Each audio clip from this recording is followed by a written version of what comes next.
देशवासियों, ये आज सोनिया जी पे, विपक्ष के नेताओं पे, लोकतांत्रिक व्यवस्थाओं पर कुठाराघात है। एक दिन नंबर आपका भी आएगा, जिनने वोट दिया उनका भी आएगा। भारतीय जनता पार्टी सिर्फ नफरत फैलाकर देश को गुमराह कर रही है। नफरत फैलाकर नया देश नहीं बना रही है, दुनिया में नंबर 1 देश नहीं बनाना चाहती। सिर्फ घृणा के दम पर अपने पापों को छुपाना चाहती है। मैं फिर से, कांग्रेस पार्टी ने निर्णय लिया, इस पूरे कृत्य के पीछे पूरे देश में आंदोलन करेंगे। पूरे कृत्य के पीछे वो सोनिया जी का व्यक्तित्व, जिसने त्याग किया इतना बड़ा कि दुनिया में उसकी मिसाल ही नहीं है। इतने उन पे आरोप प्रत्यारोप हुए, कभी उन्होंने देश के मान सम्मान से समझौता नहीं किया। देश के लिए मर मिटने की उन्होंने हमेशा कसम खाई। इतना उनकी जान पे बंद आई थी जब टेररिज्म का दौर था, देश छोड़ा नहीं उनने, बाहर नहीं गई।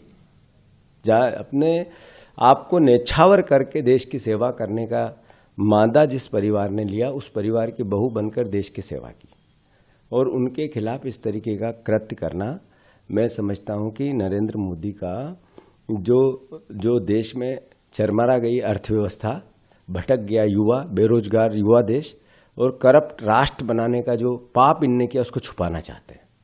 न खाऊंगा न खाने दूंगा का नारा देने वालों ने देश लूट लिया।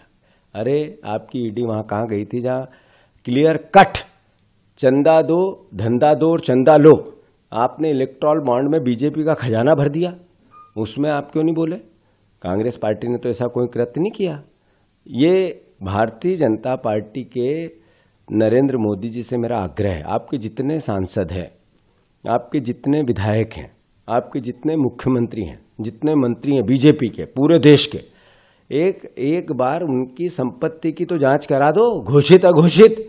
समझ में आ जाएगा कि देश की जो सबसे बड़ी संपत्ति करप्शन की है, वो बीजेपी के नेताओं के खातों में होगी, उनके वेद अवेद उनके पास ही होगी। तो मैं फिर से प्रदेशवासियों से आग्रह करता हूं, कांग्रेस जनों से आग्रह करता हूं, इसका मुंह तोड़ जवाब दो। बिल्कुल डरने की आवश्यकता नहीं, लड़ने की आवश्यकता है।